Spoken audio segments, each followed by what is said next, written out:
ओम शांति।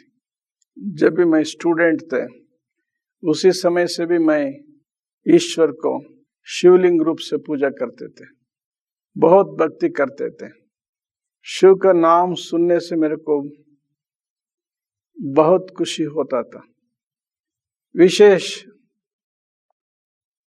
त्योहारों के समय में मैंने उपवास व्रत भी करते थे।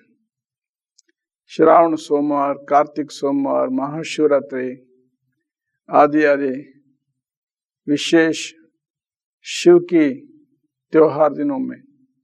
बाद में मैं कॉलेज पढ़ने के लिए बेंगलुरु गया। बेंगलुरु में भी संडे वहाँ विशेष धार्मिक संस्था में संतों के प्रवचन होते थे। सारी संडे वो कार्यक्रम को मैं अटेंड करते थे। एक दिन न्यूज़पेपर में मैं ये भी देखा, ब्रह्मा कुमारी ईश्वरी विश्वविद्यालय में दादी हृदय पुष्पा जी प्रवचन परमात्मा के साथ कैसे बात करें ये विषय पर। यह विषय देखकर मेरे को बहुत खुशी हुआ। अखबार में एड्रेस लेकर मैंने ईश्वरी विश्वविद्यालय को ढूंढ के बेंगलुरु में गया। उसी समय में साउथ इंडिया में ईश्वरी विश्वविद्यालय का ब्रांच कहाँ भी नहीं था। जब भी मैं एड्रेस लिखा उसी समय में ब्रह्मा कुमारी ईश्वरी विश्वविद्यालय लिख के मैं गया। मेरे को ये टाइटल देखकर मेरे को कोई महिला इंस्टीट्यूशन होगा ऐसा संकल्प था। ब्रह्मा कुमारी भी ईश्वरी भी दोनों शब्द स्त्रीलिंग जैसे कन्नड़ में समझते थे। बाद में विश्वविद्यालय ये टाइटल देख के मेरे को नया मीनिंग आया। फिर भी मैं ढूंढ के गया ईश्वरी विश्वविद्यालय को।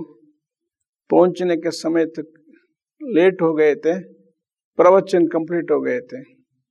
तो सेंटर में सिर्फ दादी हृदय पुष्पा जी का फर्स्ट दर्शन किया। दादी जी ने मेरे को पूछा, तुम क्या करते हो? मैंने बताया, दादी जी मैं तो स्टूडेंट हूँ। क्यों आया है? ये तो प्रवचन सुनने के लिए आया हूँ, परमात्मा का साथ कैसे बात करें। दादी जी ने बताया, अभी टाइम हो गया है, तुम्हें शाम को आओ। मैं सुनकर वापस आया।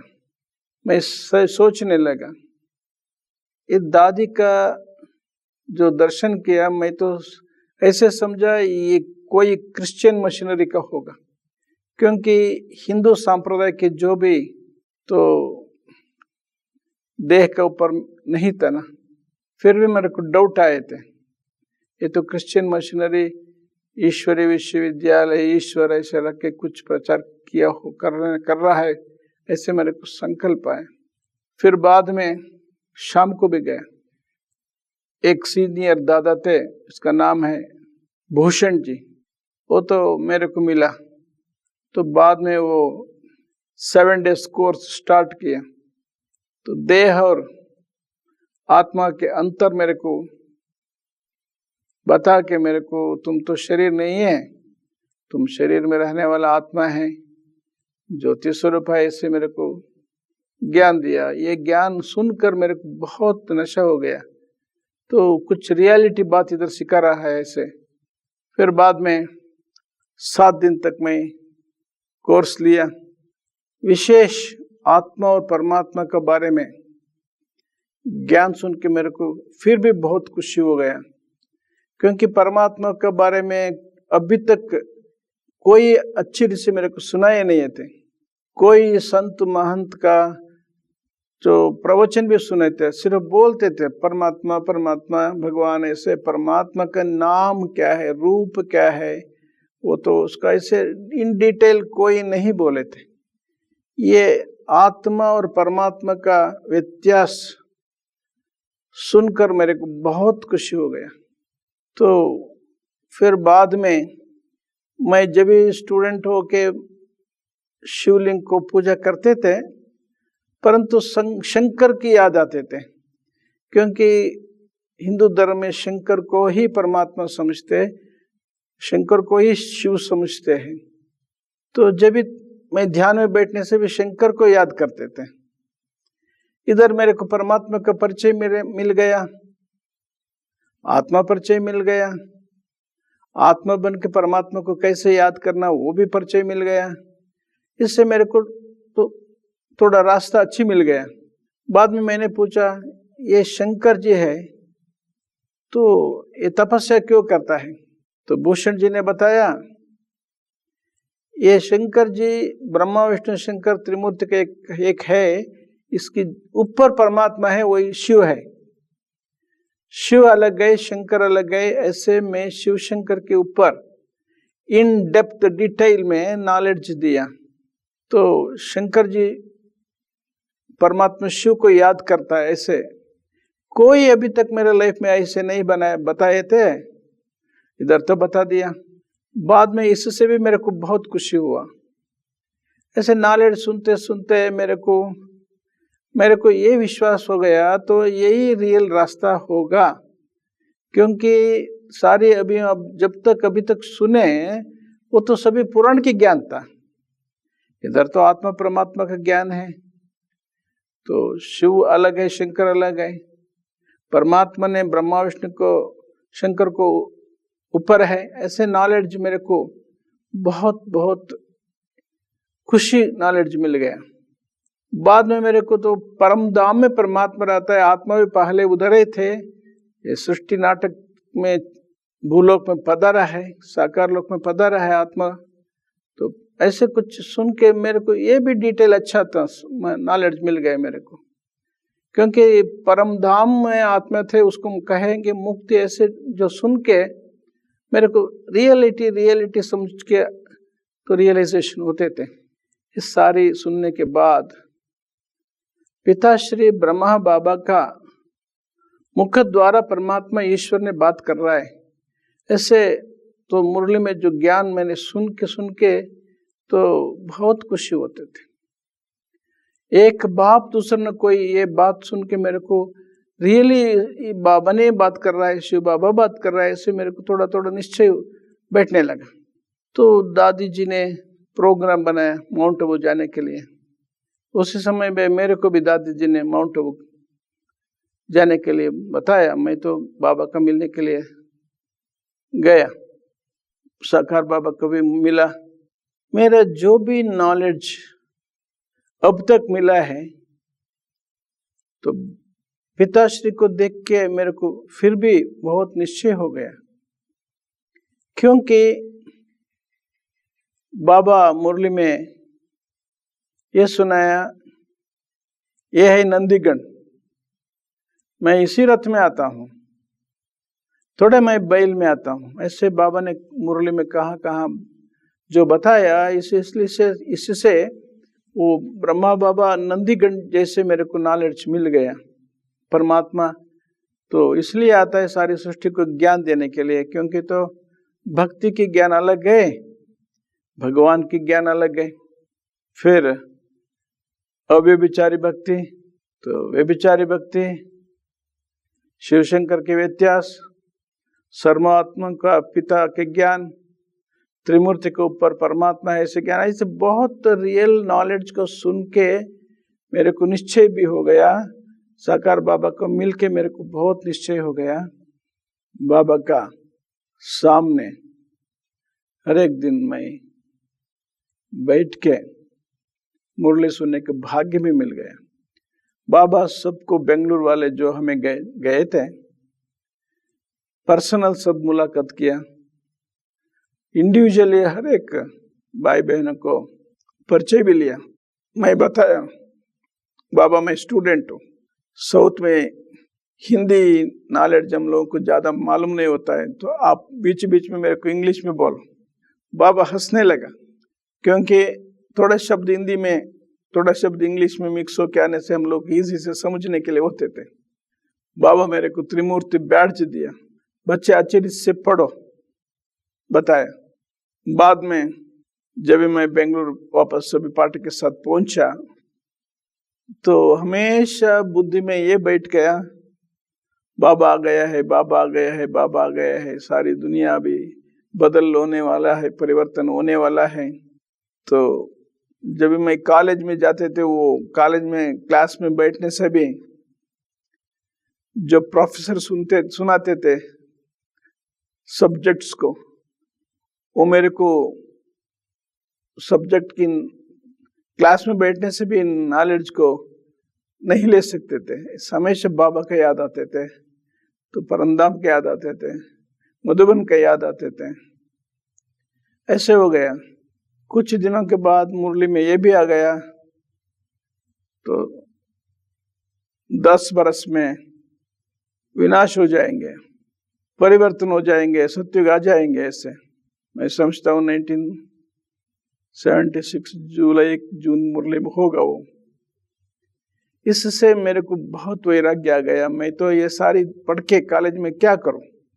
नौकरी करने के लिए इतना पढ़ना है क्या? मेरा जीवन को सफल करना है। अभी इतना दादिया, इतना जो परिवार है, इतना दिन तक बाबा को मिला, बाबा का साथ थे, बाबा का सेवा किया, मैं भी सेवा करना है। ऐसे मेरे को संकल्प आया। स्वयं परमपिता परमात्मा जो जब धरणी पर पधारा है, सच्ची ज्ञान मिल गया है, तो विश्व में नया दुनिया आने वाला है, सत्युग आने वाला है। सारी नॉलेज मेरे को इतना खुशी होने लगा। मेरे को कहाँ भी बैठे वही गुंग था, मेरे को ये भगवान को मिल रहा हूँ। ऐसे बाद में मैं कॉलेज भी छोड़ दिया, क्योंकि मैं कहाँ भी जाके नौकरी करके सेवा करूं। दादी जी ने मेरे को बोला, तुम क्यों कॉलेज छोड़ दिया? किसको पूछ के कॉलेज छोड़ा? मैंने बोला, दादी जी मुरली में बाबा बता दिया, अभी टाइम नहीं है, इसलिए तो कुछ सेवा करने के लिए मैं नौकरी ढूंढ रहा हूँ। फिर बाद में दादी ने ये भी बताया, बसुराज भाई तुम्हारे संकल्प से नहीं चलो, बाबा का पत्र लिखो, बाबा आपको क्या डायरेक्शन देंगे ऐसे चलो, कॉलेज नहीं छोड़ो।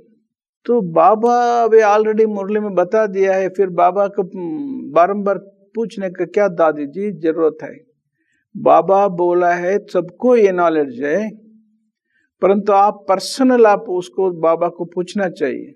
फिर एक दिन रात बैठ के पत्र भी लिखा, इतना पत्र लिखा, फिर पढ़ा ये तो ठीक नहीं है, दूसरा पत्र लिखा ये भी ठीक नहीं है। ऐसे एंटायर नाइट में बैठ के पत्र लिखा, क्योंकि मेरे को इतना खुशी था, भगवान को मैं पत्र लिख रहा हूँ। फिर बाद में सुबह लेके क्लास के बाद दादी को ये पत्र दिया, साकार बाबा को ये पत्र भेजा दादी जी ने। बाबा से आंसर भी मिला, बाबा ने फिर पत्र लिखा, तो तुम दोनों कॉलेज में जाना चाहिए, ईश्वरी विश्वविद्यालय में भी जाओ तो आपका यूनिवर्सिटी में भी जाओ, दोनों में इक्वल स्टडी करो। तुम्हारे जन्म पत्रिका मेरे पास है, मैं जानता हूं तुम्हारी सेवा कैसे लेना। ऐसे बाबा ने मेरे को डायरेक्शन देकर पत्र लिखा। उसके अनुसार फिर मैं कॉलेज में जाने लगा। कॉलेज पढ़ने के बाद मैं एग्रीकल्चर डिपार्टमेंट में, मेरे को रायचूर में गवर्नमेंट सर्विस मिला। उधर से बाबा का सेवा मैं करके शुरू किया।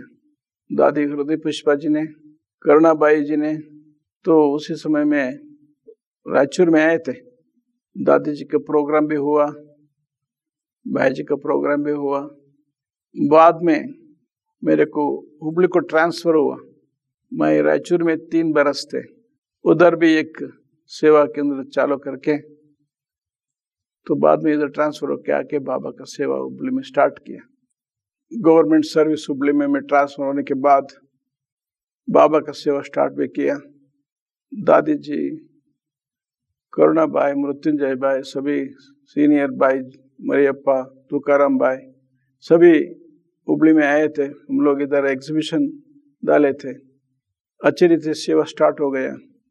बाद में जो कन्नड़ा बात करने वालों को हिंदी नहीं समझते थे, इसलिए कारण से तो दादी जी की परमिशन से हम लोग कन्नड़ा मैगजीन स्टार्ट किया। तो कन्नड़ा लोगों को लिटरेचर चाहिए, वो भी दादी जी का आदेश से वो भी मैं स्टार्ट किया। उसी समय इसमें शिवपत जगलूर एक ऐसे सीनियर भाई था जो हमको हुबली में इन्वाइट किया, वो उसके मदद से हम लोग ज्यादा इधर सेवा करने लगे। बाद में दादी जी की बड़े भाइयों का आशीर्वाद के साथ हम लोग इधर वैल्यू एजुकेशन यल्लापुर में हम लोग स्टार्ट किया। गवर्नमेंट के द्वारा 21 दिन स्कूल टीचर्स को ऑन ड्यूटी गवर्नमेंट भेजने लगा। 1991 से वैल्यू एजुकेशन स्टार्ट हो गया। तो 1993 से तो रूरल डेवलपमेंट डिपार्टमेंट के द्वारा, women and child development department के द्वारा तो आंगनवाड़ी सेंटर्स भी हम लोग स्टार्ट किया। आंगनवाड़ी स्कूल टीचर्स को, वर्कर्स को तो स्पिरिचुअल नॉलेज, वैल्यू एजुकेशन, ऐसे वो लोगों को भी स्टार्ट किया। जगदीश भाई जी, रमेश भाई जी, निर्वैर भाई जी, ब्रिजमोहन भाई जी, दादी हृदय पुष्पा जी, दादी कुमारका जी, दादी मनमोहिनी जी, दादी गुलजार जी, दादी जानकी जी, सब हुबली में पधार कर हम लोगों को आशीर्वाद दिया। ऐसे ही बाबा का सेवा अभी तक चल रहा है। ओम शांति।